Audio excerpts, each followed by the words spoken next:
Hello मेरे 10th class वाले प्यारे दोस्तों, मेरा नाम है Muskan Sharma and welcome to part to excellence. This is your part to 10th class excellence. आज की क्लास में हम कवर करेंगे अपना next chapter that is power sharing. ये आपका वैसे तो चैप्टर 1 ऑफ सिविक्स है, इसे हम कवर करने वाले हैं। इसमें कुछ बहुत इंटरेस्टिंग दो स्टोरीज हैं आपकी कंट्रीज की। एक आपको बेल्जियम की स्टोरी समझनी है और दूसरा आपको श्रीलंका की स्टोरी समझनी है। इन दो कंट्रीज की स्टोरी से आपको ये समझाने की कोशिश की जाएगी कि कैसे पावर शेयरिंग की जाती है। तो विदाउट वेस्टिंग टाइम सबसे पहले ये समझ लेते हैं आखिरकार पावर शेयरिंग क्या होता है। अगर आपसे बोला जाए पावर शेयरिंग, वैसे तो सबको मतलब समझ आ गया होगा, पावर शेयरिंग मतलब पावर को शेयर करना। बट जब आपको इसकी डेफिनेशन लिख के आनी है तो आप इसे कैसे लिख के आएंगे। देखो, ये जो आपको एक पिक्चर दिखा रखी है, इसमें ये बता रखा है एक ही इंसान के हाथ में सारी पावर है, बट यहाँ पे किसका सिंबल है? क्रॉस का। मतलब पावर शेयरिंग तब होगी जब पावर किसी एक हाथ में कॉन्सेंट्रेटेड ना हो। ठीक है, power does not remain in one hand. तो क्या होना चाहिए?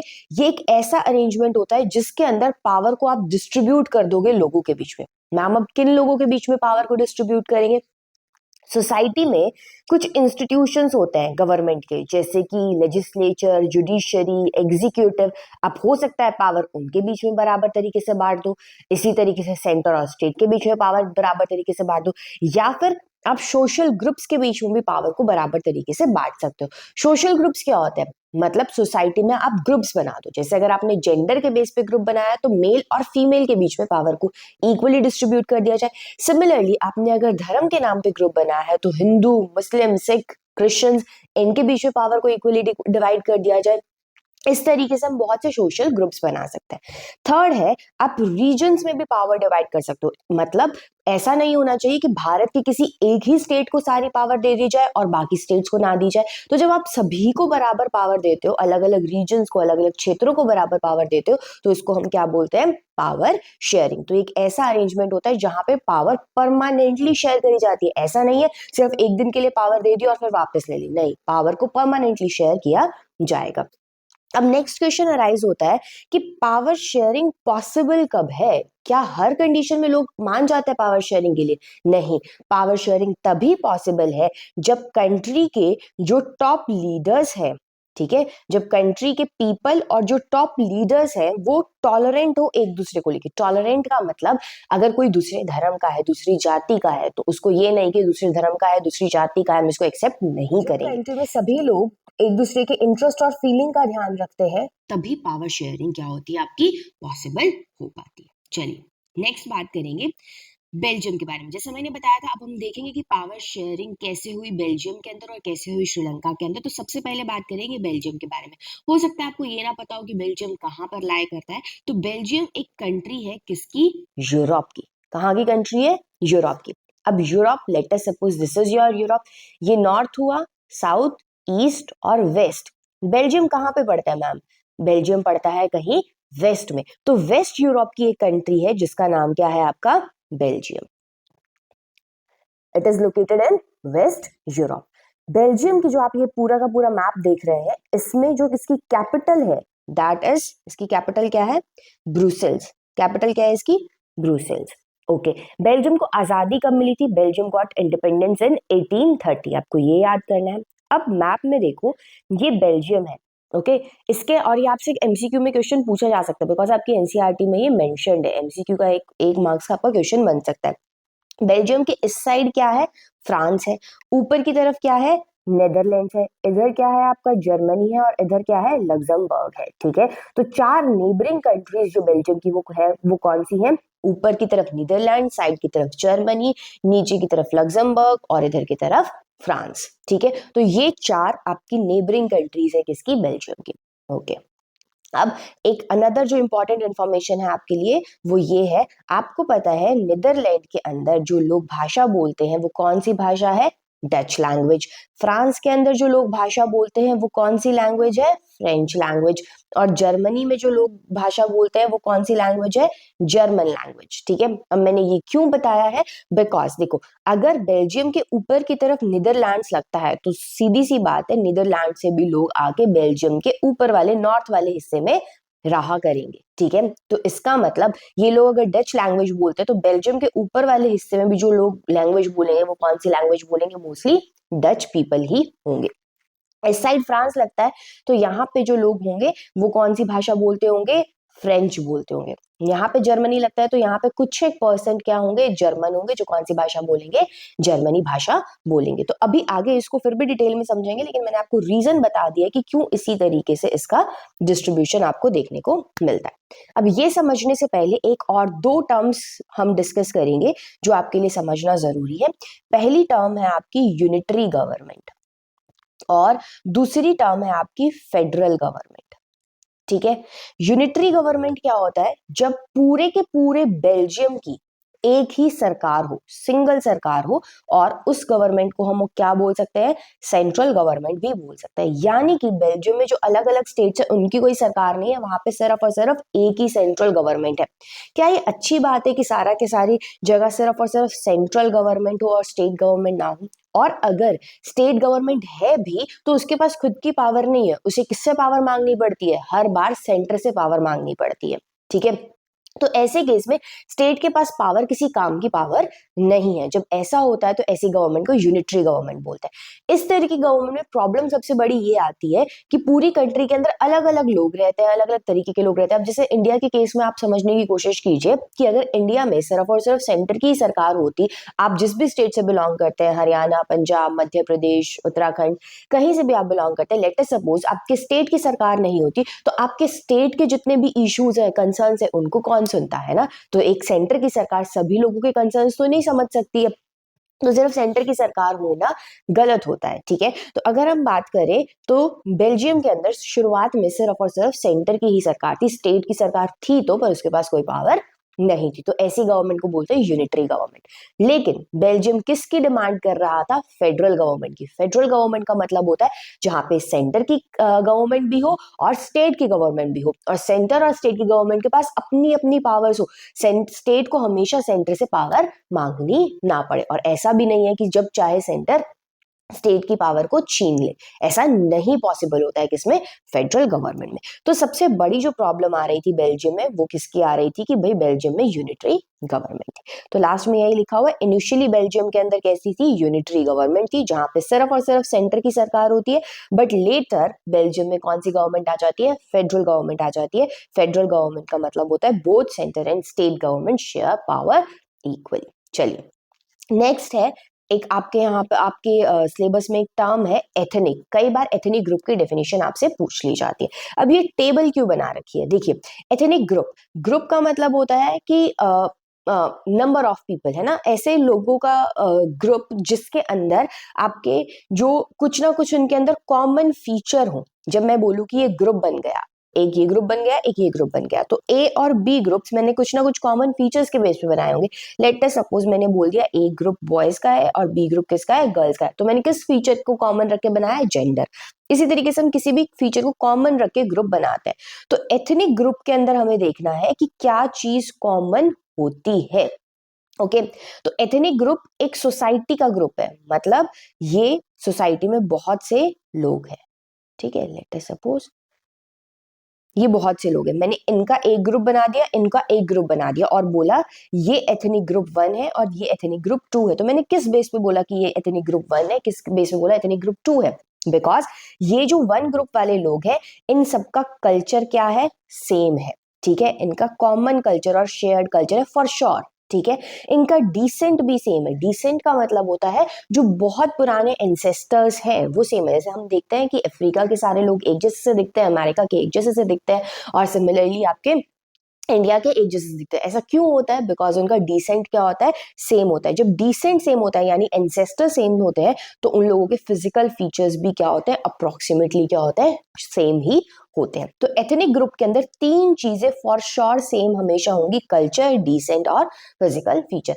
बट अब सपोज करके देखो कि इनके एंसेस्टर सेम है, लेकिन एक इंसान कहाँ रहने लग गया, जाके अफ्रीका में रहने लग गया, दूसरा अमेरिका में रहने लग गया, तो उनका नेशन क्या हो गया, अलग अलग हो गया ना। तो जरूरी नहीं है नेशनैलिटी उनकी सेम हो, उनकी नेशनैलिटी कॉमन हो भी सकती है और नहीं भी हो सकती। दूसरी बात, रिलीजन की अगर मैं बात करूं तो रिलीजन भी जरूरी नहीं है उनका सेम हो, उनका रिलीजन सेम हो भी सकता है और नहीं भी हो सकता है वो कोई और धर्म जाके बाद में अपना ले। तो एथनिक ग्रुप एक ऐसा ग्रुप होता है जिसके अंदर लोगों का शेयर्ड कल्चर हो, ठीक है। Ethnic group is a social division based upon shared culture, culture share हो, जो कॉमन डिसेंट में बिलीव करते हैं, उनके एंसेस्टर कॉमन है, उनके सेम फिजिकल फीचर्स हो, बट मे और may not have the same religion और नेशनलिटी। हो भी सकता है सेम रिलीजन और नेशनलिटी, और हो भी सकता है कि उनकी सेम रिलीजन और नेशनलिटी ना हो, ठीक है। होपफुली आपको एथनिक वर्ड का मतलब समझ में आ गया। अब अगर आपको एथनिक वर्ड का मतलब समझ आ गया तो हम अब चैप्टर के कोर एरिया की तरफ मूव करते हैं। एथनिक कंपोजिशन ऑफ बेल्जियम, ये आपका क्वेश्चन 5 मार्क्स का भी बनता है और 3 मार्क्स का भी बनता है। तो इसमें 5 पॉइंट्स मैं आपको बताऊंगी, इसी डायग्राम से हम समझने की कोशिश करेंगे। पहला पॉइंट लिखोगे आप कि बेल्जियम एक स्मॉल कंट्री है, बहुत बड़ी कंट्री नहीं है, एरिया वाइज भी बहुत छोटी है और इसके अंदर पॉपुलेशन भी बहुत कम है। एथनिक कंपोजिशन लेकिन इस बेल्जियम की बहुत ज्यादा कॉम्प्लेक्स है, मतलब इतनी इजी सी नहीं है, जटिल सी इसकी एथनिक कंपोजिशन है। अब जैसा कि आप डायग्राम में देख रहे हो, मैप में देख रहे हो, एक ऊपर वाला येलो कलर का रीजन है। इस येलो कलर वाले जो एरिया है इसको क्या बोलते हैं, फ्लेमिश रीजन। क्या बोलेंगे, फ्लेमिश रीजन। नीचे जो रेड कलर वाला एरिया है इसको क्या बोला जाता है, वेलोनिया रीजन। क्या बोला जाएगा, वेलोनिया रीजन, ठीक है। अब जो फ्लेमिश रीजन है, येलो कलर वाला एरिया, इसमें 59% जो पॉपुलेशन है वो कौन सी भाषा बोलने वाली है, डच लैंग्वेज को बोलने वाली है, ठीक है। मैंने आपको बताया ही था ऊपर नीदरलैंड है, तो यहाँ से डच लोग यहाँ पे आगे रहते हैं, तो ऊपर कौन सी भाषा बोलने वाले लोग ज्यादा है, डच लैंग्वेज बोलने वाले लोग ज्यादा है। जबकि वेलोनिया रीजन के अंदर 40% कौन सी भाषा बोलने वाले लोग हैं, फ्रेंच स्पीकिंग पीपल है, ओके। अब बात करूं तो ओवरऑल मुझे पता चल गया पूरे के पूरे बेल्जियम के अंदर सबसे जो ज्यादा भाषा बोली जाती है वो कौन सी है, डच है, जिसके परसेंटेज कितना है, 59%। 40% कौन है यहाँ पे, फ्रेंच है। तो 1% क्या बच गया, 1% इस साइड में जो एरिया है वो कौन सा है आपका, जर्मन स्पीकिंग लैंग्वेज के लोग यहाँ पर रहते हैं, ठीक है। लेकिन अगर बात करूं इस कंट्री की जो कैपिटल है जिसका नाम क्या है, ब्रुसेल्स, उस ब्रुसेल्स के अंदर ऐसा नहीं है, पूरी कंट्री के अंदर तो डच के लोग सबसे ज्यादा, लेकिन जो ब्रुसेल्स जो कैपिटल है वहां पे 80% कौन लोग रहते हैं, फ्रेंच के लोग रहते हैं, जबकि सिर्फ 20% ही क्या रहते हैं, डच रहते हैं। अब एक गलती जो बच्चे मोस्टली करके आते हैं वो कैपिटल ब्रुसेल्स को वेलोनिया रीजन में मार्क करके आता है। आपको वेलोनिया रीजन में कैपिटल नहीं है, ये कौन से रीजन के अंदर है, फ्लैमिश। फ्लैमिश रीजन किनका था, डच का। लेकिन कैपिटल कौन सी है, ब्रुसेल्स। ब्रुसेल्स में कौन ज्यादा रहते हैं, फ्रेंच ज्यादा रहते हैं, 80%। चलिए अब हमें ये डिस्कस करना है, हमें ये पता चल गया कि बेल्जियम में कौन सी दो आपकी एथनिक ग्रुप्स रहते हैं। अब हमें ये देखना है कि बेल्जियम में लड़ाई झगड़ा किस बात पे हुआ, टेंशन क्यों थी इन दो कम्युनिटीज के बीच में बेल्जियम के अंदर। तो ये आपका 3 मार्क्स का क्वेश्चन बनता है, इसके ऊपर डिस्कस करेंगे, ओके। बहुत सारे मल्टीपल रीजंस थे जिसकी वजह से टेंशन हुई किसके बीच में, दो ग्रुप्स के बीच में, कहां पर, आपकी बेल्जियम के अंदर। अब पहले इस डायग्राम को देखिए, ये है फ्रेंच लोग, ये फ्रेंच लोगों का नंबर क्या है, कम है, हमने अभी भी देखा था कितना था, 40%। ये है डच लोग, इनका नंबर क्या है, ज्यादा है, कितना है, 59%। ये गुस्से में है, क्यों है ये गुस्से में, बिकॉज, और फ्रेंच लोग बहुत खुश है, क्यों है ऐसा, बिकॉज फ्रेंच लोगों के पास क्या है, बहुत ज्यादा पैसा है, इकोनॉमी बहुत अच्छी है इनकी। क्यों है अच्छी, क्योंकि आप पीछे देख पा रहे होगे इंडस्ट्रीज लगी हुई है। फ्रेंच कौन से रीजन में रहते थे, वेलोनिया रीजन के अंदर। तो वेलोनिया रीजन के अंदर पहले इंडस्ट्रीज लग जाने की वजह से जो फ्रेंच लोग हैं इनके पास क्या होता है, पैसा ज्यादा होता है, इनकी इकोनॉमिक कंडीशन ज्यादा बेटर होती है, जबकि पॉपुलेशन किसकी ज्यादा थी, डच की। तो दोनों कम्युनिटीज एक दूसरे को लेके थोड़ी सी इस चीज पे नाराज होती हैं और गुस्सा होता है, इस वजह से इनके बीच में टेंशन होती है। तो पहला पॉइंट आप एग्जाम में लिख के आएंगे, इकोनॉमिक डिफरेंस एंड इनइक्वालिटीज, ठीक है। French people are in minority, French people minority में थे, लेकिन रिलेटिवली क्या है, ज्यादा अमीर है, ज्यादा पावरफुल है। क्यों, क्योंकि अर्लियर इंडस्ट्रियल रेवोल्यूशन हो गया था कहाँ पे, वेलोनिया रीजन के अंदर। तो ये यहां तक बात समझ आई, ओके। अब मूव करते हैं सेकंड पॉइंट। क्या सर मैम एक ही कारण की वजह से लड़ रहे थे? नहीं, दूसरा कारण था regional and cultural diversity. Regional मतलब दो अलग अलग रीजन थे, एक फ्लैमिश रीजन था, दूसरा कौन सा रीजन था? वेलोनिया रीजन था। और उसके अंदर कल्चरल डाइवर्सिटी भी। कल्चरल डाइवर्सिटी का मतलब होता है कि जो लोग हैं वो अलग अलग धर्म के, जाति के या फिर अलग अलग भाषा बोलने वाले हैं। तो अब जब अलग अलग आपकी आप अलग अलग लैंग्वेज को यूज करते हो तो एक चीज तो उसमें फॉर श्योर है, जब आप अलग लैंग्वेज को यूज करते हो तो आप लोगों की डिमांड्स और कंसर्न अलग होते हैं। तो बेल्जियम के अंदर 59% डच, 40% फ्रेंच, 1% जर्मन थे। तो उनकी खुद की अलग अलग डिमांड्स और कंसर्न्स भी थे, जिस वजह से भी उनके बीच में लड़ाई झगड़ा था।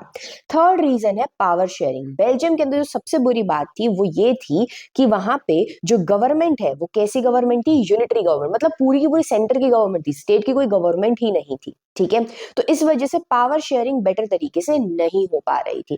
और इस वजह से एक दो जो कम्युनिटीज हैं, जैसे कि डच और फ्रेंच जो कम्युनिटी है, वो कई बार एलियनेटेड फील करती थी। एलियनेटेड मतलब आउटसाइडर। एलियनेटेड वर्ड कहां से ओरिजिनेट हुआ है? एलियन वर्ड से ओरिजिनेट हुआ है। तो आउटसाइडर की तरह फील किया करती थी in case of unitary government. चलिए नेक्स्ट बात करेंगे, क्या मेथड अडॉप्ट किया गया बेल्जियम के अंदर पावर शेयरिंग। हमने ये देख लिया बेल्जियम के अंदर कितने लोग, किस तरीके के लोग रहते थे, क्या एथनिक कंपोजिशन थी। फिर हमने ये देखा कि बेल्जियम के अंदर किस बात पे उनके बीच में लड़ाई झगड़ा था। अब हम देखेंगे उन्होंने सॉल्यूशन क्या निकाला, इस बात को सॉल्व कैसे किया। ओके, तो मेथड क्या अडॉप्ट किया गया by Belgium for power sharing. आपकी बुक में ये किस हेडिंग के नीचे लिखा हुआ है? Accommodation of power in Belgium. तो अगर आपको एग्जाम में ये भी सेंटेंस आता है, right a note on accommodation of power in Belgium, तो भी आप मेथड अडॉप्टेड बेल्जियम के अंदर जो था पावर शेयरिंग का, उसे ही लिखेंगे। देखिए अब जो आपसे क्या पूछा जा रहा है यहाँ पे, both the group shares the power. अब सबसे पहले लीव इट।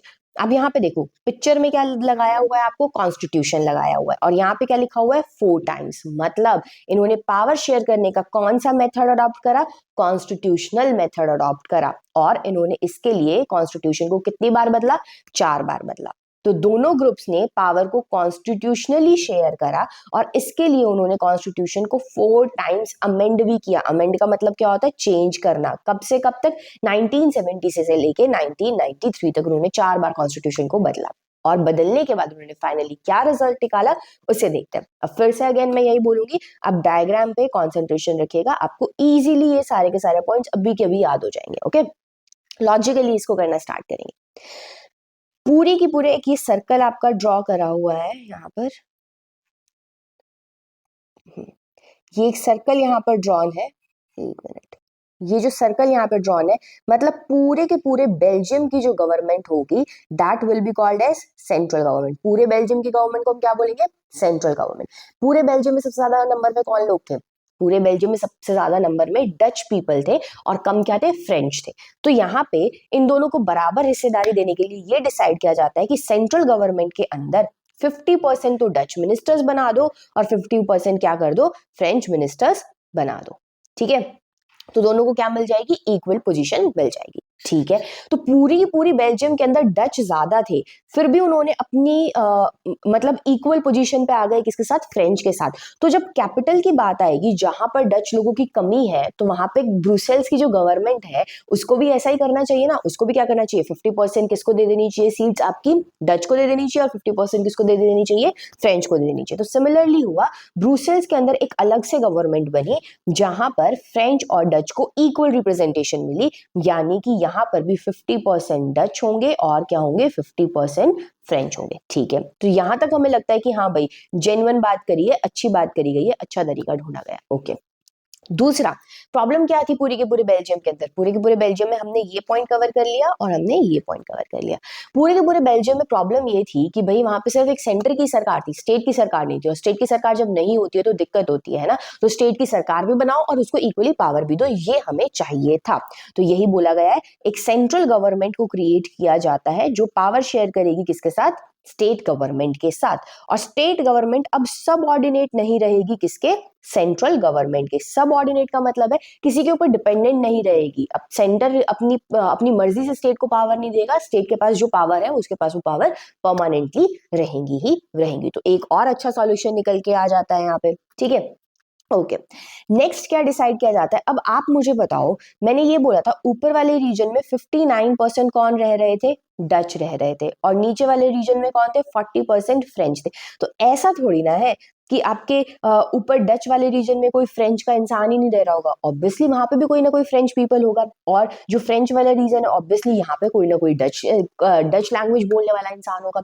तो अगर सिर्फ ऊपर जो सरकार बनी जो डच को ही ध्यान में रखेगी, तो ऐसे केस में तो फ्रेंच का कंसर्न नहीं सुना जा सकता। अगर कोई फ्रेंच डच वाले रीजन में रह रहा है तो उसकी प्रॉब्लम कौन सुनेगा? तो इस बात का सॉल्यूशन निकालने के लिए एक और नई फॉर्म ऑफ गवर्नमेंट बनाई जाती है, that is known as community government. क्या नाम है उसका? Community government. कम्युनिटी गवर्नमेंट मतलब अपनी सरकार, अपनी जो कम्युनिटी है उसकी भी एक सरकार बनेगी। सारे के सारे डच के लोग चाहे बेल्जियम के किसी कोने में रह रहे हो, चाहे वेलोनिया रीजन में रह रहे हो, चाहे फ्रेंच रीजन में रह रहे हो, चाहे सॉरी फ्लेमिश रीजन में रह रहे हो, या फिर वो किसी जर्मन वाले रीजन के अंदर रह रहे हो, तो जितने भी डच लोग थे पूरे के पूरे बेल्जियम के, उन्होंने एक अपनी सरकार बनाई, डच कम्युनिटी गवर्नमेंट। ऐसे ही फ्रेंच लोगों ने अपनी एक सरकार बनाई, फ्रेंच कम्युनिटी गवर्नमेंट। अब ये कम्युनिटी गवर्नमेंट क्या किया करती थी? इसके लोग जो इनके जो भी गवर्नमेंट के लोग होंगे उनको इलेक्ट उन्हीं के कम्युनिटी के मेंबर करेंगे जो वही भाषा बोलते हैं, चाहे वो कहीं भी रह रहे हैं। ठीक है, इस गवर्नमेंट का काम क्या था? ये गवर्नमेंट प्रोटेक्ट करती है कल्चर को। अब गवर्नमेंट ये एडमिनिस्ट्रेशन का रोल नहीं कहीं पे भी फुलफिल करेगी और कोई काम नहीं करेगी, बस जो उनके लोग हैं उनका कल्चर प्रोटेक्ट करेगी, उनका एजुकेशन का ध्यान रखेगी, और उनकी लैंग्वेज से रिलेटेड जितने भी इश्यूज आएंगे उनको सॉल्व करने में यूजफुल होगी। क्लियर हुआ ये बात? ठीक है, तो ये था आपका रोल कम्युनिटी गवर्नमेंट का। कई बार कम्युनिटी गवर्नमेंट पे भी क्वेश्चन पूछ लिया जाता है। ओके, तो हम ये 4 पॉइंट्स कवर कर चुके हैं। Now let's move to the next point, some special laws की बात कर लेते हैं। ठीक है, तो सम स्पेशल लॉज की अगर मैं बात करूं, इसको ऐसे समझो, लेट अस सपोज 50% आपके डच है ना, 50% डच है, 50% कौन है आपके? फ्रेंच है। ये डच हुए, ये फ्रेंच हुए। अगर इन डच को अपनी कोई बात मनवानी है जो किसके अगेंस्ट है? फ्रेंच के अगेंस्ट है, इन्हें तो एक ही फ्रेंच को इस साइड करना है, राइट है ना, और 51% होते ये तो अपनी बात मनवा लेंगे, तो इससे क्या हो जाएगा? बाकी फ्रेंच लोगों के साथ गलत हो सकता है।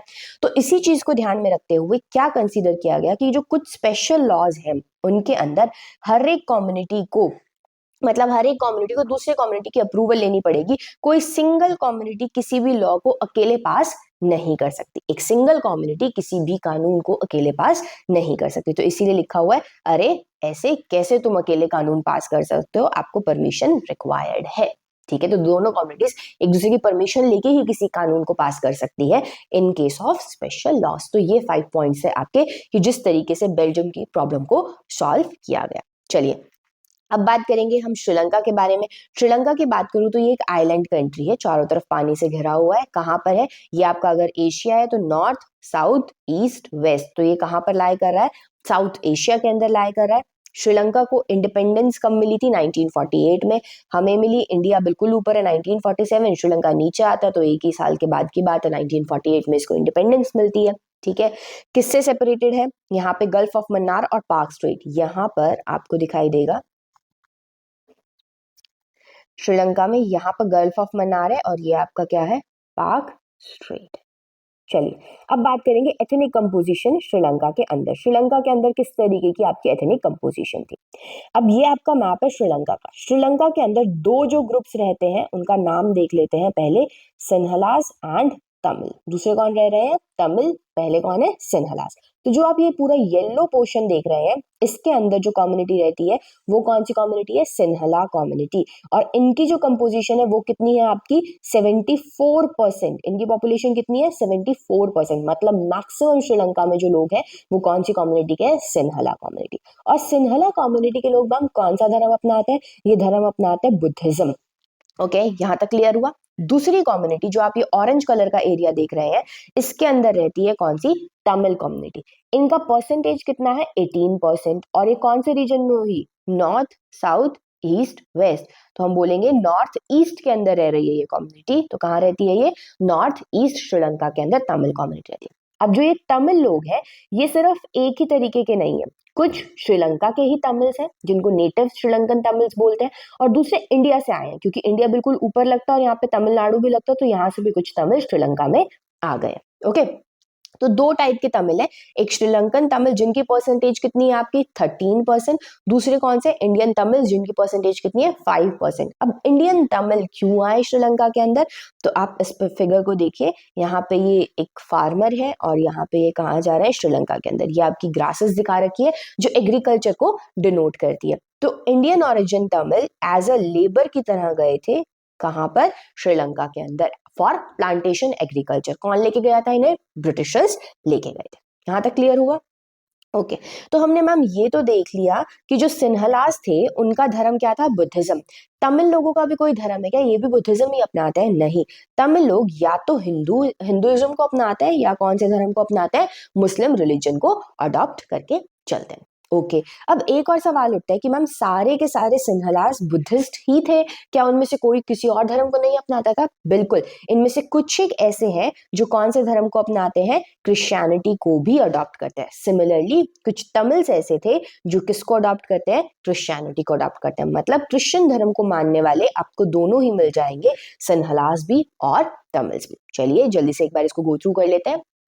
पूरे के पूरे श्रीलंका के अंदर सबसे ज्यादा अमाउंट में कौन थे, सिन्हलास थे, और दूसरी तरफ जो कम नंबर में थे वो कौन थे, तमिल थे। सिन्हलास का नंबर 74% है, तमिल्स का नंबर 18% है। तमिल भी दो तरीके के हैं, एक आपके इंडियन तमिल है और दूसरे कौन से, श्रीलंकन। श्रीलंका के तमिल ज्यादा है 13%, इंडिया के तमिल कितने हैं 5%।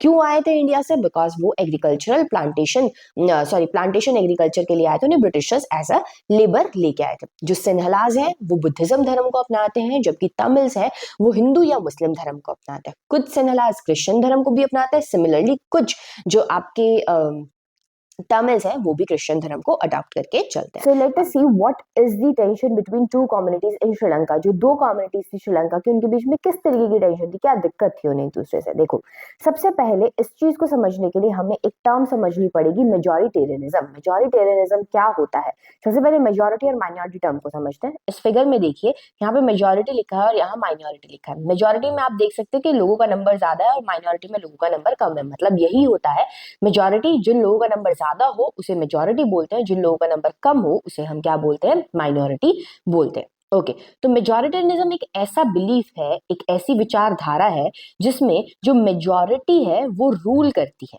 यानी कि सरकार मेजॉरिटी ही बनाती है और अपने ही हिसाब से चलती है। चलो अगर आप मेजॉरिटी में हो तो सीधी सी बात है, आप सरकार बनाओगे, अपने हिसाब से भी चलोगे, बट इसका ये मतलब तो नहीं है कि माइनॉरिटी आपकी कंट्री में रह ही नहीं रही, उसकी विशेष पे आप कोई ध्यान ही नहीं दोगे। तो जब सरकार, मेजॉरिटी सरकार रूल करते वक्त जो माइनॉरिटी के जितने भी कंसर्न्स होते हैं, उनकी डिमांड्स होती है, उनकी विशेस होती है, उन सबको इग्नोर करती चले, उनके ऊपर कोई ध्यान ना दे, तो ऐसे केस में सरकार को हम क्या बोलते हैं, मेजॉरिटेरियनिज्म। और यही प्रॉब्लम थी श्रीलंका के अंदर सरकार की। अब आपको ये तो आइडिया हो ही गया होगा, श्रीलंका के अंदर मेजॉरिटी में कौन लोग थे, सिन्हलास थे 74%, और ये लोग यही करते हैं कि जो तमिल है उनके किसी कंसर्न को, किसी डिमांड पे कोई ध्यान नहीं देते, उसको इग्नोर करते हुए चलते हैं और सिर्फ अपनी ही मनमानी करते हैं, और यही प्रॉब्लम थी। That is majoritarianism. एक बार पढ़ लेते हैं। मेजॉरिटेरियनिज्म एक ऐसा बिलीफ होता है जिसके according majority community should rule the country, majority community he rule करेगी कंट्री को, even at the cost of wishes of the minority. Even minority की जो इच्छाएं हैं उसको भी ध्यान में नहीं रखेगी। तो इसी चीज को ध्यान में रखते हुए आप सेकंड पॉइंट लिख सकते हैं, श्रीलंका की जो गवर्नमेंट थी, जो सिन्हलास की गवर्नमेंट थी, उन्होंने एक लॉ पास करा, मेजॉरिटेरियन लॉ ऑफ 1956। ये लॉ क्या बोलता है, ये लॉ तीन बातें बोलता है और तीनों ही बातों में ये फेवर करता है, साथ देता है सिन्हलास का, और डिस्क्रिमिनेट करता है यानी भेदभाव करता है किसके साथ, तमिल्स के साथ। कैसे, ये सिन्हला को ऑफिशियल लैंग्वेज बनाने की बात करता है कंट्री की, इवन बना भी देता है, ये आप देख रहे होंगे। तो यहाँ पे सिन्हला को ऑफिशियल लैंग्वेज बना देगा, मतलब पूरी कंट्री के अंदर कोई भी काम होगा वो सिन्हला भाषा के अंदर ही होगा। दूसरी बात, आप यहाँ पे जॉब्स वगैरह देख रहे हो, तो जो सिन्हलाज है उन्हें प्रेफरेंस दी जाएगी किसी भी जॉब के अंदर और यूनिवर्सिटी में एडमिशन के ऊपर। प्रेफरेंस मतलब अगर तमिल और सिन्हला में से किसी एक का एडमिशन लेना है तो सिन्हला का ही लेंगे, अगर तमिल और सिन्हला में से किसी एक को जॉब देनी है तो सिन्हला को ही जॉब देंगे, ऐसा वहां पे सिस्टम चलता था। थर्ड थिंग, जो सिन्हलास का धर्म था, कौन सा धर्म था, बुद्धिज्म, उसी धर्म को क्या कर दिया जाता है, ऑफिशियल रिलीजन ऑफ स्टेट भी बना दिया जाता है। तो ये तीन जो थी, ये चीजें पास करी गई थी किसके अंदर, मेजॉरिटेरियन लॉ ऑफ 1956 के अंदर। थर्ड प्रॉब्लम क्या होती है, चलो ठीक है तुमने सिन्हलास के लिए कुछ अच्छी बातें कर ली, आप मेजोरिटी में थे, लेकिन एटलीस्ट माइनॉरिटी की सुन तो लो ना, इतना तो करो। लेकिन जब वो भी नहीं होता है, माइनॉरिटी की डिमांड्स को भी डिनाई कर दिया जाता है, demand of Sri Lankan and Indian Tamils were denied, जिसकी वजह से अब जो दो कम्युनिटीज के बीच में टेंशन है वो इंटेंसिफाई हो जाएगी। इंटेंसिफाई मतलब बहुत ज्यादा बढ़ जाएगी, अब लोगों का गुस्सा बहुत ज्यादा इंक्रीज हो जाएगा। समझ में आया क्या टेंशन थी? ये आप 3 पॉइंट्स लिख सकते हो। तो श्रीलंका के अंदर मैम इस प्रॉब्लम को सॉल्व कैसे किया गया, टेंशन तो हमें समझ आ गई, अब इसमें मेथड अडॉप्टेड देखते हैं। देखो, श्रीलंका में फिर भी तमिल्स बहुत समझदारी से चलने का काम करते हैं, ठीक है। वो ये कहते हैं कि अगर हमें अपनी कोई भी बात मनवानी है तो उसे बनवाने का सबसे बढ़िया तरीका है हम सरकार में शामिल हो जाए, और सरकार में शामिल होने के लिए आपको पहले क्या बनानी पड़ेगी, पॉलिटिकल पार्टी। तो श्रीलंका के अंदर तमिल सबसे पहले पॉलिटिकल पार्टीज को एस्टैब्लिश करना स्टार्ट करते हैं। ये पॉलिटिकल पार्टीज इसलिए बनाई गई थी ताकि कि इनको इनके राइट्स डेमोक्रेटिकली मिल सके, ये अपनी डिमांड्स को सामने लोगों के रख सके, तो इसलिए क्या करी जाती है, पॉलिटिकल पार्टी बनाई जाती है, ठीक है। दूसरा काम किया गया, demand of Tamil political parties. अब तमिल ने पॉलिटिकल पार्टीज बना ली, वो 3 डिमांड्स सिन्हला सरकार के आगे रखती है। कौन कौन सी 3 डिमांड है? पहला, तमिल को भी ऑफिशियल लैंग्वेज बना दो, ठीक है। आप सिन्हला को ऑफिशियल लैंग्वेज रखना चाहते हो रखो, बट आप इसी के साथ साथ तमिल को भी ऑफिशियल लैंग्वेज बना दीजिए। इसी के साथ वो दूसरा बोलते हैं, भाई जॉब्स की जब बात आए और एजुकेशन में एडमिशन की बात आए तो तमिल्स को भी इक्वल अपॉर्चुनिटी मिलनी चाहिए जितनी आप सिन्हलास को देते हो, ठीक है।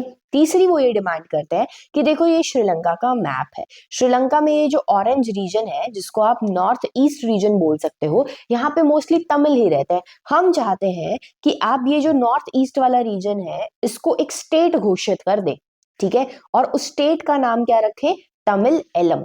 क्या नाम रखें इसका, तमिल एलम। अच्छा जी, स्टेट घोषित कर देने से क्या हो जाएगा, स्टेट बना देने से क्या हो जाएगा, आप तमिल एलम बनाए और हमें रीजनल ऑटोनॉमी दे। रीजनल ऑटोनॉमी, ऑटो का मतलब होता है सेल्फ, नॉमी मींस रूल, मींस आप हमें वहां पे सेल्फ रूल करने दे। मतलब सिन्हला की सरकार तमिल्स को ना बताए कि यहाँ पे ऐसे रहो वैसे रहो, ये कानून अपनाओ वो कानून अपनाओ, नहीं, यहाँ पे फिर तमिल इस स्टेट के अंदर जिसको तमिल एलम बोलते हैं वहां पे अपनी सरकार चला ले। अगर सिन्हला अपनी इतनी चला रहे हैं तो हमें एक स्टेट के अंदर तो अपनी सरकार चलाने दो जिसे तमिल एलम बोला जाए। ये 3 डिमांड्स आपकी पॉलिटिकल पार्टीज जो तमिल की है वो आगे रखती है। बट क्या इनकी डिमांड्स को माना जाएगा? बिल्कुल भी नहीं।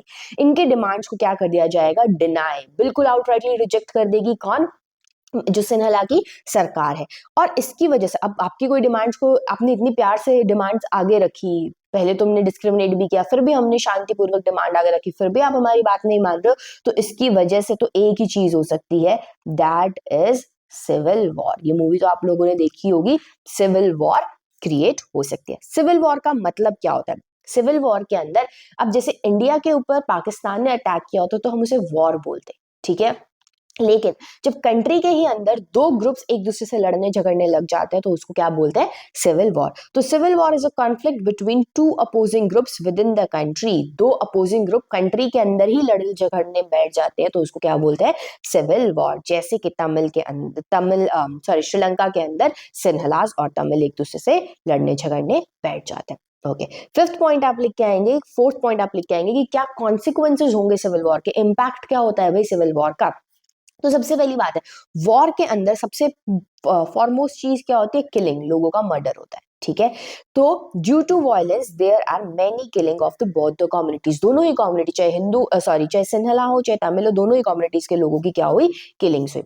अब अगर ऐसी सिचुएशन है भाई, इतना ज्यादा मार पिटाई हो रही है, दंगे फसाद हो रहे हैं, तो ऐसे केस में कॉमन इंसान उस कंट्री में रहना पसंद नहीं करेगा। वो क्या चाहेगा कि मैं कंट्री छोड़ के चला जाऊं, ठीक है। तो जब वो कंट्री को छोड़ के जाएगा, many families were forced to leave the country, बहुत सारी कंट्रीज को कंट्री छोड़ के जाना पड़ा। और जब आप कंट्री छोड़ के कहीं और जाते हो तो आप वहां पे क्या कहलाते हो, रिफ्यूजी कहलाते हो। और जब आप कंट्री छोड़ के कहीं और जा रहे हो तो आप अपना जो बिजनेस यहाँ पे कर रहे थे, अपनी जॉब कर रहे थे, वो तो साथ नहीं लेके जा सकते ना, तो इससे आपकी लिवलीहुड पे भी क्या होता है, लॉस होता है, ठीक है। मतलब जो आप जिस जरिए से खा कमा रहे थे उसका भी लॉस होता है। तो सिविल वॉर सोसाइटी पे भी इम्पैक्ट डालती है, कल्चर पे भी, और economic life of the country सब पे इम्पैक्ट डालती है। फाइनली ये सिविल वॉर कब एंड होती है, 2009 के अंदर, ठीक है। तो श्रीलंका के अंदर ऊपर जितने भी कारण मेंशन करे गए हैं, इनकी वजह से पीसफुली पावर शेयर नहीं हो पाएगी। ओके, अब आपके यहाँ पे मैंने डिफरेंस दे रखा है between method of power sharing between Sri Lanka and Belgium. ये आपका PYQ है, प्रीवियस ईयर क्वेश्चन है बोर्ड एग्जाम में। इसको डिटेल में डिस्कस नहीं करेंगे क्योंकि हमने अभी सारा डिस्कस कर लिया है, क्या हुआ था बेल्जियम में, क्या हुआ था श्रीलंका में। बस ये फॉर्मेट है जिससे आप आंसर को लिख सकते हो, तो इसका आप स्क्रीनशॉट ले लीजिए, आप इसको रीड आउट करेंगे, आपको इजीली समझ आ जाएगा। चलिए आगे मूव करते हैं। Why power sharing is important, क्यों हमें पावर शेयर करने की जरूरत है, नीड क्या है पावर शेयरिंग की। तो दो कारण है, ठीक है। एक कारण है कौन सा, प्रूडेंशियल रीजन, और दूसरा कौन सा है आपका मॉरल रीजन। देखिए लाइफ में भी हम कोई काम दो ही कारणों से करते हैं, या तो हम कोई काम इसलिए करते हैं क्योंकि ऐसा करना अच्छा होता है, अच्छी बात है, ये मॉरल है, नैतिक है, ठीक है, हमारे वैल्यू सिस्टम पर बेस्ड होता है, इसलिए हम उस काम को कर लेते हैं। या दूसरा हम इसलिए करते हैं किसी भी काम को कि अगर इसे नहीं करेंगे तो नुकसान हो जाएगा और करेंगे तो फायदा हो जाएगा, ठीक है। हम किसी के लालच के ही उसमें उस काम को करते हैं। तो जब हम लालच, इस चीज की कैलकुलेशन लगा के कोई काम करते हैं कि अरे ये काम करेंगे तो बहुत अच्छा हो जाएगा हमारे साथ, नहीं करेंगे तो हमारे साथ बुरा हो जाएगा, तो ऐसे रीजंस को हम क्या बोलते हैं, प्रूडेंशियल रीजंस। सॉरी, ऐसे रीजंस को हम क्या बोलते हैं, प्रूडेंशियल रीजन। ओके, दूसरा जब हम किसी चीज को वैल्यू के बेस पे करते हैं, अच्छी बात है, इस बेस पे करते हैं, तो उसको क्या बोलते हैं, मॉरल रीजंस। तो these are based upon the calculation of gain and loss. ये किसके ऊपर बेस होता है, कैलकुलेशन। जब हम कैलकुलेट कर ले, जैसे यहाँ पे आपको तराजू दिखा रखा है, अगर नहीं करेंगे तो लॉस हो जाएगा, करेंगे तो प्रॉफिट हो जाएगा, ऐसा सा हम जब कैलकुलेशन कर ले। ओके, अब देखते हैं कैसे। प्रूडेंशियल रीजंस के अंदर आप क्या मेंशन करके आओगे, पावर शेयर अगर आप करोगे तो इससे जो आपकी सोसाइटी है उसके अंदर कॉन्फ्लिक्ट्स डिक्रीज हो जाएंगे, मतलब लड़ाई झगड़े लोगों के अंदर कम होंगे, तो अच्छी बात है, अरे ये फायदा हो रहा है इसलिए पावर शेयर कर ही लेते हैं। दूसरा, पावर शेयर से पॉलिटिकल स्टेबिलिटी इंश्योर होती है। पॉलिटिकल स्टेबिलिटी का मतलब रोज सरकार गिरेगी नहीं। अगर आप पावर शेयर नहीं करोगे तो जिसको पावर मिलनी चाहिए थी आपने उसको पावर नहीं दी, तो उससे क्या होगा, वो आपकी सरकार बार बार गिराने की कोशिश करेगा। सरकार बार बार गिरेगी तो कंट्री में काम क्या होगा, कुछ भी नहीं हो पाएगा। तो जब आप पावर शेयर कर लेते हो तो सरकार भी बनी रहती है, टिकी रहती है जितने टाइम के लिए उसको इलेक्ट किया गया, तो पॉलिटिकल स्टेबिलिटी को भी ये इंश्योर करता है। दूसरा, ये यूनिटी ऑफ नेशन को भी इंश्योर कर, जब आप सबके साथ पावर शेयर कर लोगे तो कोई देश छोड़ के क्यों जाना चाहेगा, यूनिटी ऑफ नेशन, कंट्री के अंदर भी एकजुटता बनी रहती है, ठीक है। नेक्स्ट थिंग है, जब आप पावर शेयरिंग करते हो तो जो अगर नहीं करोगे ना पावर शेयरिंग, तो आपकी कंट्री के अंदर डिमांड ऑफ सेपरेशन बहुत ज्यादा इंक्रीज हो जाएगी। आपकी कंट्री से अलग होने की मांग क्या हो जाती है, बढ़ने लग जाती है डिफरेंट स्टेट्स की। जैसे कि हम क्या देख रहे थे कि तमिल एलम की जो डिमांड थी वो भी क्या थी, सेपरेशन की डिमांड थी, ये भी इंक्रीज हो जाती है, ठीक है। उसके बाद बात करेंगे हम non sharing of power bring the harm only to, ऐसा नहीं, जब आप पावर शेयर नहीं करते तो क्या उससे सिर्फ और सिर्फ माइनॉरिटी को नुकसान होता है, नहीं, वो दोनों को ही नुकसान देती है, मेजॉरिटी को भी और माइनॉरिटी को भी। जैसा कि हमने कहा देखा, श्रीलंका के अंदर सिंहलाज के ऊपर भी असर हुआ था सिविल वॉर का। तो ये कुछ कारण है जो आप प्रूडेंशियल रीजंस के अंदर मेंशन करके आएंगे। होपफुली आपको प्रूडेंशियल रीजन क्या होता है समझ आ गया होगा। अब हम बात करेंगे मॉरल रीजंस की। मॉरल का मतलब होता है जो किसके ऊपर बेस्ड होते हैं, वैल्यू ऑफ, वैल्यू सिस्टम के ऊपर बेस्ड होते हैं कि भाई ऐसा करना अच्छा होता है। तो act of power sharing, power share करना ही एक अच्छी बात है, इसीलिए हम पावर शेयर कर रहे हैं। तो कई बार आपसे स्टेटमेंट एग्जाम में पूछा जाता है power sharing is the very spirit of the democracy, explain. तो आप यही एक्सप्लेनेशन इसके अंदर लिख के आएंगे। कैसे है, वेरी स्पिरिट का मतलब होता है पावर शेयरिंग तो डेमोक्रेसी की आत्मा है। क्यों है आत्मा, क्यों बिना पावर शेयरिंग के डेमोक्रेसी का कोई मतलब नहीं है, क्योंकि डेमोक्रेसी के अंदर लोग अपने रिप्रेजेंटेटिव को चुनते हैं, अपने नेता को चुनते हैं जो सरकार बनाएंगे, तो इसीलिए पावर सबके बीच में बराबर डिस्ट्रीब्यूट होनी चाहिए। दूसरा, जो भी डिसीजन लिया जाता है सरकार द्वारा, चुनी हुई सरकार द्वारा, या जिसके भी इंसान के हाथ में पावर है वही डिसीजन लेता है, और उस डिसीजन से जो लोग हैं वो अफेक्ट होते हैं, उनके ऊपर उस चीज का प्रभाव पड़ता है। तो इसी वजह से ये मॉरली ये सही है कि आप पावर लोगों के साथ शेयर करें। अब लोग डेमोक्रेसी में पावर को कैसे एक्सेस करते हैं, कैसे वो पावर को यूज करते हैं, वो डेमोक्रेसी में पार्टिसिपेट करके, चाहे इलेक्शंस की फॉर्म में, प्रोटेस्ट की फॉर्म में, ओपिनियंस ले करने की फॉर्म में, किसी भी फॉर्म में जब लोग डेमोक्रेसी में पार्टिसिपेट करते हैं तो उससे वो अपने राइट्स को इंश्योर करते हैं, और ये भी बताते हैं गवर्नमेंट को कि गवर्नमेंट उन्हें कैसे रूल करे, उन्हें कैसे गवर्न करे, अपनी मनमर्जी से वो कुछ भी नहीं कर सकते। तो दीज आर द फैक्टर्स जिन वजह से आपकी पावर शेयरिंग इंपॉर्टेंट है। चलिए, अब लास्ट टॉपिक है आपके इस चैप्टर का, that is method of power sharing. Power sharing के क्या क्या तरीके हैं, डिफरेंट कंट्रीज में डिफरेंट तरीकों से पावर शेयर करी जा सकती है। आपके एनसीईआरटी में 4 तरीके दिए हुए हैं। सबसे पहले horizontal division, vertical division, power sharing different social groups के बीच में, power sharing political party, pressure groups और मूवमेंट्स के बीच में। एक एक करके इन्हें समझेंगे।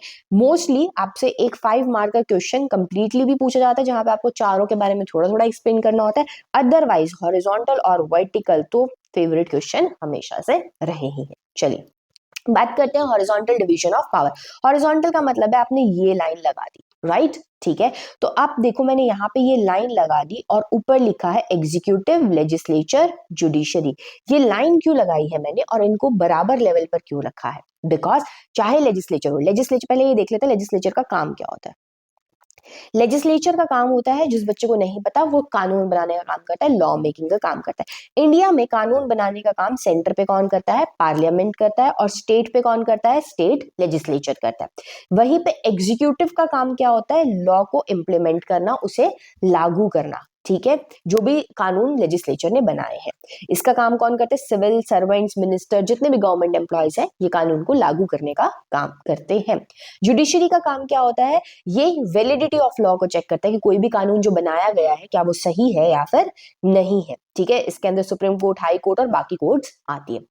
अब ये जो तीनों ही चीजें सरकार बनाती है, लेजिस्लेचर कानून बनाना, कानून को लागू करना, और कानून सही है नहीं उस पर न्याय प्रदान करना, यानी जुडिशरी, ये तीनों ही आपके किस पे आते हैं? आपके गवर्नमेंट का पार्ट है। और तीनों में हम ये नहीं बोल सकते कि लेजिस्लेचर बड़ा होता है, एग्जीक्यूटिव बड़ा होता है, जुडिशरी बड़ी होती है, नहीं, तीनों क्या होता है? बराबर। तीनों के काम जो है, यहाँ पे देखिए, इनके पास पावर डिफरेंट है, बट पावर क्या है? सेम लेवल की पावर। तो सेम लेवल की पावर है तो आप उनको क्या रखोगे? सेम लेवल पे रखोगे। सेम लेवल पे रखोगे तो इससे क्या क्रिएट हो जाती है? एक हॉरिजॉन्टल लाइन क्रिएट हो जाती है। इसी वजह से इसको क्या बोलते हैं? Horizontal division of power. क्या बोलेंगे? Horizontal division of power. Executive, judiciary और लेजिस्लेचर, ये क्या है? आपके ऑर्गन्स ऑफ गवर्नमेंट है। ये क्या है? Organs of government. तो क्या हम ये बोल सकते हैं कि जब पावर शेयर करी जाए डिफरेंट ऑर्गन्स ऑफ गवर्नमेंट के बीच में और गवर्नमेंट के डिफरेंट डिफरेंट हिस्सों के बीच में, जिसका नाम है एग्जीक्यूटिव, लेजिस्लेचर, जुडिशरी, तो उसको क्या बोलते हैं? हॉरिजॉन्टल डिवीजन ऑफ पावर, ठीक है। सभी के सभी सेम लेवल पे होते हैं लेकिन डिफरेंट पावर्स को एक्सरसाइज करते हैं, ओके। अब यहाँ पर एक है डायग्राम लगा रखा है, मेरी नजर है तुझ पे, ठीक है। एक पिक्चर है रेखा जी की, रेखा सॉरी हेमा मालिनी जी की, सॉरी, ठीक है। मेरी नजर है तुझ पे, तो मतलब ये क्यों लगा रखा है? इसलिए लगा रखा है कि लेजिस्लेचर एग्जीक्यूटिव पे नजर रखता है, ठीक है। जुडिशरी एग्जीक्यूटिव और लेजिस्लेचर दोनों पे नजर रखती है। सिमिलरली जुडिशरी पे नजर लेजिस्लेचर और एग्जीक्यूटिव, ये सब एक दूसरे पे नजर रखते हैं, क्योंकि जब सब सब बराबर के हो जाएंगे तो कोई किसी को घपलेबाजी करने नहीं देना चाहता, उसको रोकना चाहता है। तो इसी सिस्टम को क्या बोला जाता है? System of checks and balances. Checks मतलब एक दूसरे पे नजर रखना, बैलेंस मतलब एक दूसरे को बराबर से इंपॉर्टेंस देके चलना, ओके। तो ये आपका हॉरिजॉन्टल डिवीजन ऑफ पावर था। Next is your vertical division of power. Vertical division of power कब होता है? जैसे हमें पता है कि सबसे ऊपर क्या आती है? सेंटर की सरकार आती है। सेंटर से नीचे कौन सी सरकार आती है? स्टेट की, हरियाणा, पंजाब, उत्तराखंड, XYZ, ठीक है। नेक्स्ट आपके नीचे क्या आती है? Local government. तो इस तरीके से लेवल है गवर्नमेंट का ऊपर से लेके नीचे। तो ये क्या बन गई? एक वर्टिकल लाइन बन गई। That is why it is known as the vertical level of division. तो जब power different level of government के बीच में बांटी जाए, डिफरेंट ऑर्गन के बीच में बांटी जाए, तो उसको हॉरिजॉन्टल बोलते हैं। डिफरेंट लेवल ऑफ गवर्नमेंट के बीच में बांटी जाए तो उसको वर्टिकल बोला जाता है। सेंट्रल गवर्नमेंट अपनी पावर शेयर करती है स्टेट गवर्नमेंट के साथ। स्टेट गवर्नमेंट अपनी पावर शेयर करती है किसके साथ? लोकल गवर्नमेंट के साथ, आगे, ठीक है। लेकिन ये सिस्टम सारी की सारी कंट्रीज नहीं फॉलो करती। जैसे कि हमने देखा श्रीलंका भी इस सिस्टम को फॉलो नहीं करती है, ठीक है। अब इस सिस्टम को इंडिया के अंदर फॉलो किया जाता है। किस तरीके से? हमने क्या करा, इन तीनों को अब अलग अलग पावर देनी थी, तो हमने इनको क्या करा, अलग अलग कामों की इनकी लिस्ट बना दी। हमने बोला जो सेंटर जिन चीजों पे काम करेगी उनको एक लिस्ट में लिख दिया, जिसका नाम रखा गया यूनियन लिस्ट। स्टेट जिन पे काम करेगी उसका नाम लिख दिया कॉन्करेंट लिस्ट, और जिसपे दोनों काम करेंगे सेंटर और स्टेट, उसका नाम रख दिया कॉन्करेंट लिस्ट। तो यूनियन लिस्ट, इसमें वो सब्जेक्ट्स आते हैं, वो काम आते हैं जिसपे सेंटर कानून बनाएगी और काम। तो यूनियन लिस्ट के अंदर आपके वो सब्जेक्ट्स आएंगे जिसके ऊपर आपकी सेंट्रल गवर्नमेंट कानून बनाएगी। स्टेट लिस्ट के अंदर आपके वो सब्जेक्ट्स आएंगे जिसमें आपकी स्टेट गवर्नमेंट कानून बनाएगी। कॉन्करेंट में वो काम आएंगे जिसमें दोनों ही सेंटर और स्टेट की सरकार आपका कानून बनाने का काम करती है। लेकिन जब भी लड़ाई झगड़ा होगा तो सेंटर ने जो कानून बनाया होगा वो डोमिनेट करेगा, वो सुपीरियर रहेगा। चलिए अगली बात करते हैं power sharing among different social groups. आप पावर डिफरेंट सोशल ग्रुप्स के बीच में भी आपको शेयर करनी चाहिए। अब सोसाइटी में ग्रुप्स किसके बेस पे बना सकते हो? लैंग्वेज के बेस पे, जेंडर के बेस पे, कास्ट के बेस पे। तो देखते हैं कि क्या हमारी सोसाइटी में पावर शेयर होती है या फिर नहीं होती है। जैसे कि अगर लैंग्वेज के बेस पे पावर शेयर करने की बात हो तो कम्युनिटी गवर्नमेंट को बनाया था हमने बेल्जियम के अंदर। डच लोगों की अलग कम्युनिटी गवर्नमेंट और फ्रेंच लोगों की अलग, तो ऐसा होता है। ठीक है, अगर जेंडर के बेस पे पावर शेयर करने की बात हो तो वुमेन्स को, जो वुमेन है उन्हें 33% सीट रिजर्व दी जाती है। कहाँ, किसके अंदर? आपकी लेजिस्लेचर के अंदर। कौन से लेजिस्लेचर के अंदर? आपकी पंचायत, म्यूनिसिपैलिटी और आजकल तो आपकी लोकसभा और स्टेट लेजिस्लेचर में भी 33% सीट वुमेन के लिए रिजर्व होती है। सिमिलरली रिजर्वेशन सीट किसकी दी जाती है? शेड्यूल कास्ट और शेड्यूल ट्राइब को भी दी जाती है। ठीक है, ताकि कि उनकी भी जो रिप्रेजेंटेशन है उसको इंश्योर किया जा सके। ये इस तरीके से डिफरेंट सोशल ग्रुप्स के बीच में पावर जब आप डिवाइड करते हो तो डिफरेंट सोशल ग्रुप्स को भी एलियनेटेड फील नहीं होता, सरकार से अलग फील नहीं होता। लास्ट सेगमेंट है आपका, that is power sharing between political parties, pressure groups and the movement. मतलब अब इनका मतलब समझ लेते हैं। पॉलिटिकल पार्टीज हमें पता ही है, पॉलिटिकल पार्टी के अंदर ग्रुप ऑफ लोग होते हैं जो सेम सोचते हैं और इनका काम है इलेक्शन को कंटेस्ट करना, लड़ेंगे ये इलेक्शन। प्रेशर ग्रुप में सेम सोच वाले लोग होते हैं बट ये इलेक्शन नहीं लड़ते। ठीक है, अब जैसे एग्जाम्पल बताऊं प्रेशर ग्रुप का, जितनी भी इंडस्ट्रीज हैं उन सब का एक ग्रुप होगा। ठीक है, जैसे फीकी हुआ, एस्कोचैम हुआ, ये सारे क्या होते हैं? सारे सारे इंडस्ट्रीज का एक कंबाइंड ग्रुप होगा। सिमिलरली आपका जैसे फार्मर्स के लिए किसान यूनियन होती है, ट्रेड यूनियंस होती हैं, ये क्या है? सारे सारे प्रेशर ग्रुप है। ये सारे सारे एक सोच के इंसान तो होते हैं बट ये इलेक्शंस नहीं लड़ते, लेकिन ये सरकार के जो डिसीजंस है उनको जरूर बदलते हैं। ठीक है, ओके। तो पॉलिटिकल पार्टीज कैसे पावर को शेयर करती है? अलग अलग पॉलिटिकल पार्टी अलग अलग सोच के लोग अलग अलग लोगों को रिप्रेजेंट करते हैं। तो लोगों के पास क्या होता है? अपने रिप्रेजेंटेटिव को चूज करने का अधिकार होता है। ठीक है, और इसीलिए पॉलिटिकल पार्टीज क्या करती हैं? इलेक्शन को कंटेस्ट करती है। इन्हीं पॉलिटिकल पार्टीज के बीच में जो कंपटीशन होता है ये बात को इंश्योर करके चलता है कि पावर किसी एक हाथ में ना रहे।